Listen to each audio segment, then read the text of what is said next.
तो दोस्तों, जैसा कि हम सभी जानते हैं कि भारत के अंदर कंज्यूम होने वाले पेट्रोलियम का 75% हिस्सा 40 अलग अलग देशों से इंपोर्ट किया जाता है, जिसके बदले भारत में रिजर्व किए गए डॉलर के एक मोटे हिस्से को पेमेंट के रूप में पे कर दिया जाता है। लेकिन भारत की ये निर्भरता अब ज़्यादा दिन तक टिकने वाली नहीं है, क्योंकि जिस प्रकार से भारत के अंदर अल्टरनेटिव फ्यूल्स के ऊपर काम किया जा रहा है, जिस तेज गति से लोगों ने इलेक्ट्रिक व्हीकल्स को अपनाना शुरू कर दिया है, ये निर्भरता कुछ सालों के अंदर काफ़ी बड़े पैमाने पर खत्म कर दी जाएगी।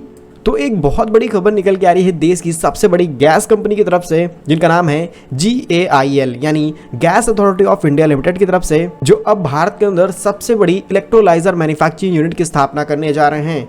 जानकारी के लिए आपको बता दें कि इलेक्ट्रोलाइजर वो डिवाइस है जो पानी से हाइड्रोजन को अलग करने में इस्तेमाल की जाती है।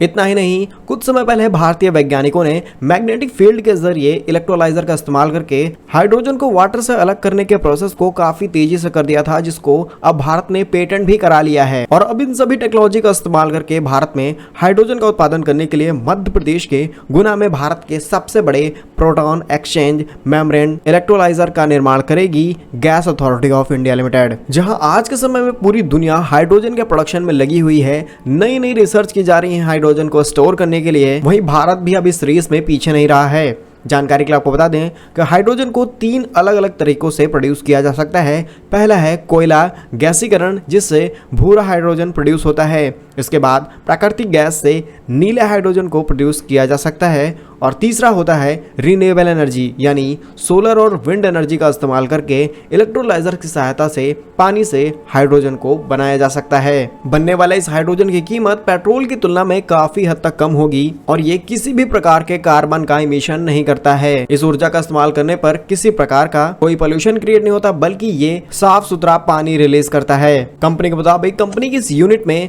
99.99% शुद्ध हाइड्रोजन का प्रोत्साहन किया जाएगा। यहाँ प्रतिदिन 4.3 मैट्रिक टन हाइड्रोजन यानी 10 मेगावाट की क्षमता वाले उत्पादन को डिजाइन किया गया है। कंपनी के मुताबिक नवंबर 2023 में इस फैक्ट्री को ऑपरेशनल फॉर्म में चालू कर दिया जाएगा और तब तक टाटा और अशोक लेलैंड जैसी भारतीय कंपनियां हाइड्रोजन फ्यूल सेल से ऑपरेट होने वाली बसेस को भी लॉन्च कर देंगी, तो इनका इस्तेमाल बड़े पैमाने पर भारत में किया जा सकता है। इससे पहले भारतीय तेल कंपनी, जिसे इंडियन ऑयल कॉर्पोरेशन के नाम से जाना जाता है, उसने भी मथुरा में अपनी रिफाइनरी के अंदर एक ग्रीन हाइड्रोजन प्लांट को बनाने की घोषणा की है। इंडियन ऑयल की इस यूनिट में उर्वरकों का यूज करके बहुत बड़े पैमाने पर हाइड्रोजन को प्रोड्यूस किया जाएगा। वहीं भारत ने टारगेट बनाया है कि 2030 तक भारत की जो गैस हिस्सेदारी है अभी 6.2% उसको बढ़ा करके 15% कर दी जाएगी इंडियन मार्केट में, और आने वाले समय में जो गैस की खपत है वो 3.5 गुना बढ़ जाएगी, यानी प्रतिदिन 600 million standard cubic metre per day gas की खपत होने वाली है। फ्यूचर में होने वाले यूज को ध्यान में रखते gas authority of India limited ने ये बड़ा डिसीजन लिया है, जिसके तहत हमें किसी भी फ्यूल को इंपोर्ट नहीं करना पड़ेगा और हम अपने रिजर्व डॉलर को बचा सकेंगे। बाकी हाइड्रोजन से जुड़े हुए आपके मन में अगर कोई सवाल है तो आप कमेंट बॉक्स में जरूर लिखेगा।